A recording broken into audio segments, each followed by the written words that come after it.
তো আমল যুক্তি ছাড়া, দলিল প্রমাণ ছাড়া তুমি যাকে মনে করছো রব বানিয়ে ফেললা, ইবাদত শুরু করলা, আর সে রব হয়ে যাবে? কখনো কালেও নয়। তো ইব্রাহিম ইসলাম বললেন, তোমরা আসলে গোমরাহির মধ্যে আছো। আর এই যে তোমরা এদেরকে রব বানিয়েছো, এটা তোমাদের খেয়াল খুশির অনুসরণ, তোমাদের প্রবৃত্তির চাহিদা। মন চাইছে রব বানাইতে, রব বানায় ফেলছো। আসলে সে রব হওয়ার যোগ্যতা রাখে কিনা, বা রব হলে কি দলিল সে যে রব, তার কি দলিল আছে এখানে রব হওয়ার, কি যোগ্যতা, সেটা পেশ করো। তো পেশ না করে বাপ দাদারা রব মানছেন, এই জন্য তুমিও রব মেনে আসতেছো, এটা কোনো যুক্তির কথা হলো না। এটা তোমরা যারা গোমরাহির মধ্যে, তোমাদের পূর্বপুরুষ আব্বা আম্মারাও গোমরাহির মধ্যেই ছিল, আর তোমরাও তাদের সেই গোমরাহির পথকেই অনুসরণ করছো। তো কোনো মানুষের জন্যই ভ্রান্তির পথ অনুসরণ করা জায়েজ নাই, বৈধ না, যদিও সেটা নিজের কাছের মানুষ করুক না কেন। কিন্তু অবৈধ পথ, গোমরাহির পথকে মারানো, এটা মানুষের জন্য, বিচক্ষণ মানুষের জন্য এটা জায়েজ নেই, ইমানদারদের জন্য জায়েজ নেই। তখন তারা এই কথা বলার পরে এই লোকেরা একসাথে আশ্চর্য হয়ে গেল, কারণ তারা এই কথা আজ পর্যন্ত শোনেই নাই যে এগুলো সব রব হওয়ার যোগ্যতা রাখে না, এই মূর্তিগুলো রব হওয়ার যোগ্যতা রাখে না। তাদের অলিক রবগুলোকে কেউ এ পর্যন্ত অলিক বলে নাই, খারাপ বলে নাই। এরপরে এগুলো ভিত্তিহীন, এই কথাও তো কেউ বলে নাই, আজই তো ইব্রাহিম বলছে।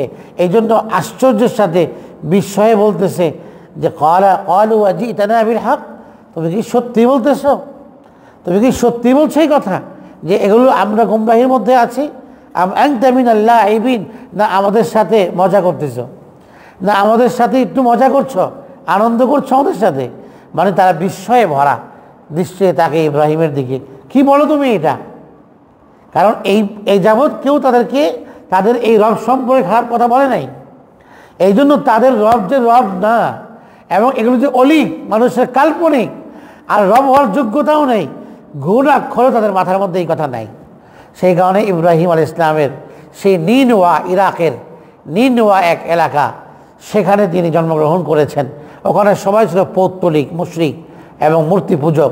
সেই মূর্তি পূজক সমাজের মধ্যে তিনি জন্মগ্রহণ করেছেন। এরা বিস্ময়ে বলল, সত্য বলতেছ আমরা গোমরাহির মধ্যে, না তুমি আমাদের সাথে মজা করতেছো? সত্য বলো তো কোনটা? ইব্রাহিম আলাইহিস সালাম বললেন যে আমি তোমাদের সাথে কেন তোমাদের সাথে মনোরঞ্জন করে কথা বলবো? আমি তো আমার রবের ব্যাপারে যুক্তি তুলে ধরছি, তোমাদের রব হওয়ার পেছনে কোনো যুক্তি নেই। রব তো তিনি। ক্বালা বার রব্বুকুম, ইব্রাহিম বললেন বার রব্বুকুম, বরং তোমাদের রব হচ্ছেন তিনি, হাকিকি রব, সত্যিকার অর্থের রব তো তিনি, যিনি রব্বুস সামাওয়াতি ওয়াল আরদ, আসমান ও জমিনের রব, আসমান ও জমিনের স্রষ্টা যিনি, তিনিই তোমাদের রব হওয়ার যোগ্যতা রাখেন। কারণ তোমাদের চেয়ে অনেক বড় শক্তিশালী আসমান জমিন তিনি বানিয়েছেন নিজ হাতে। তো সেই রব তোমাদের রব, তোমাদের স্রষ্টা, আল্লাযী ফাতারাহুন, যিনি আসমান জমিনকে সৃষ্টি করেছেন। এটাই সত্য কথা, এটাই সঠিক কথা, এটাই বাস্তব কথা। এবং আমি তোমাদেরকে এই কথাই বলছি, তোমাদের এগুলো হাতে বানানো কাল্পনিক রব, এটা আসলে রব নয়, এগুলো নকল, এগুলো রব হওয়ার যোগ্যতাই রাখে না। তোমাদের রব হচ্ছেন আসমান ও জমিনের স্রষ্টা, মানুষের স্রষ্টা, যিনি আসমান ও জমিনকে বানিয়েছেন, তিনি তোমাদের রব। সেই রব এর পরিচয় জানো, তার কাছে আসো।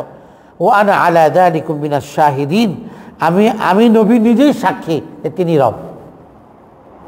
আমি নিজেই সাক্ষী যে যারা এ যাবৎ তার তাওহীদের সাক্ষ্য দিয়েছে, আমিও ওই সমস্ত পুণ্যাত তাদের একজন হতে চাই।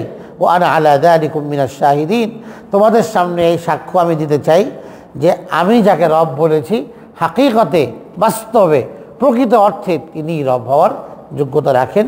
তিনি হচ্ছেন রব্বুস সামাওয়াতি ওয়াল আরদ।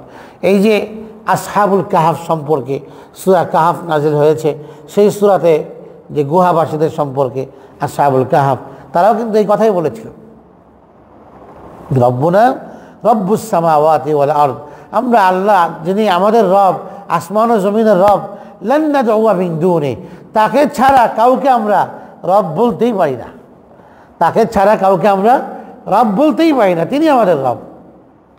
আসহাবে কাহাফের ঘটনা সেখানে আসছে সূরা কাহাফের মধ্যে 15 পারার মধ্যে।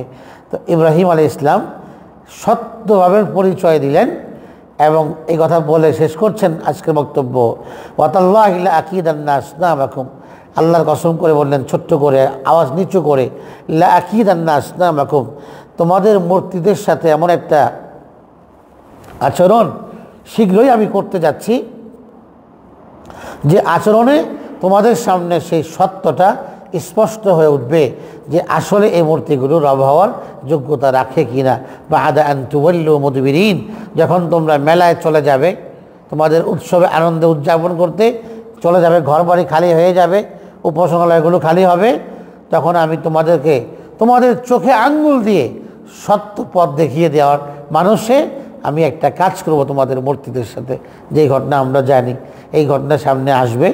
তো তখন তোমরা বুঝতে পারবে যে আসলেই সত্যিকার রবকে।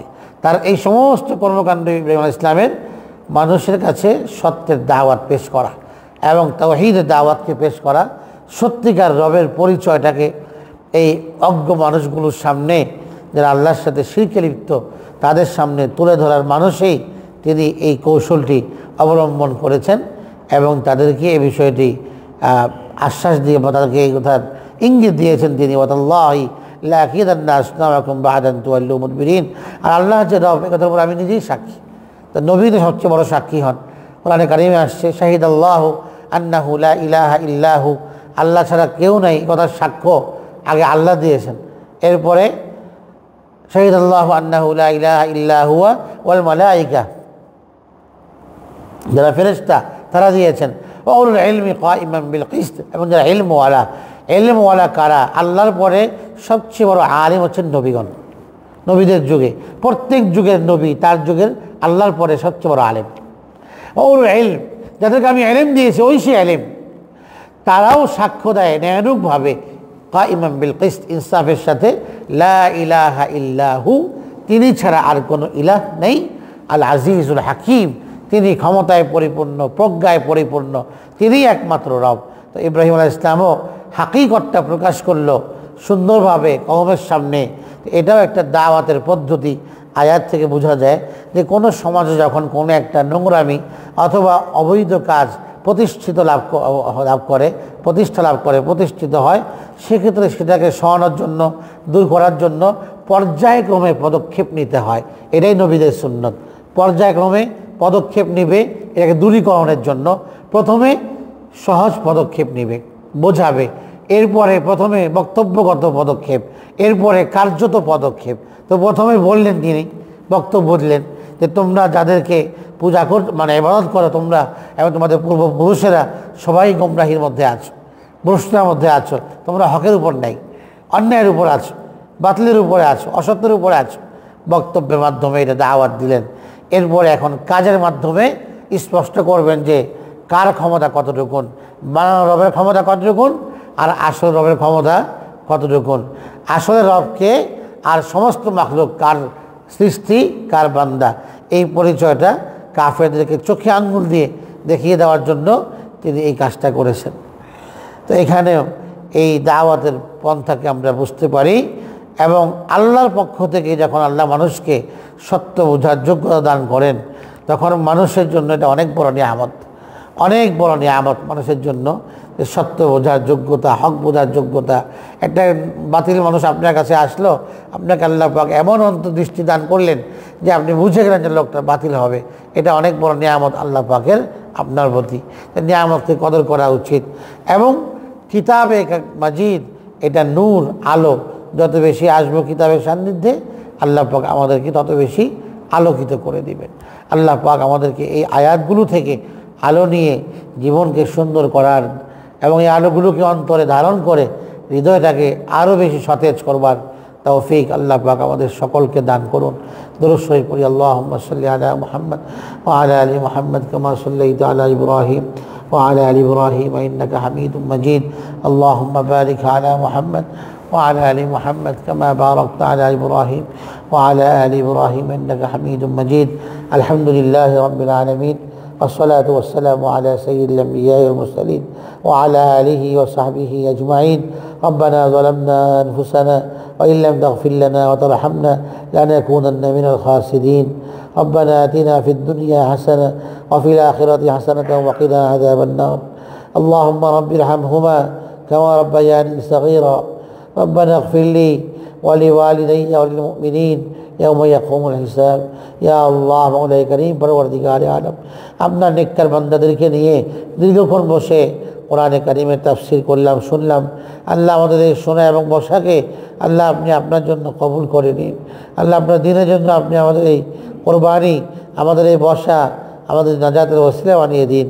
ইয়া আল্লাহ আপনি আমাদেরকে সমস্ত আমল ইখলাসুলিল্লাহিয়াতের সাথে তাকওয়ার রং নিয়ে আমাদেরকে আমাদের আমল সম্পন্ন করবার তৌফিক দান করে দিন। ইয়া আল্লাহ আপনি আমাদেরকে মাফ করে দিন, আমাদেরকে গুনাহ থেকে বাঁচার তৌফিক দান করে দিন। আল্লাহ আপনি আমাদেরকে গুনাহ থেকে বাঁচার তৌফিক দান করে দিন। ইয়া আল্লাহ নেক কাজ বেশি বেশি করবার তৌফিক দান করে দিন। দেশের উপর খাস রহমত নাযিল করে দিন। আযাব গজব মুসিবত থেকে আমাদেরকে আপনি হেফাজত করুন। আল্লাহ আপনি আমাদের সকলকে মাফ করে দিন। আল্লাহ আপনি আমাদের সকলকে মাফ করে দিন। আল্লাহুম্মা ইগফির লানা ওয়ারহামনা ওয়া আনতা খায়রুর রাহিমিন। اللهم آت نفوسنا تقواها وزكها أنت خير من زكاها أنت وليها ومولاها وصلى الله تعالى على خير خلقه محمد وآله وصحبه أجمعين سبحان ربك رب العزة عما يصفون وسلام على المرسلين والحمد لله رب العالمين.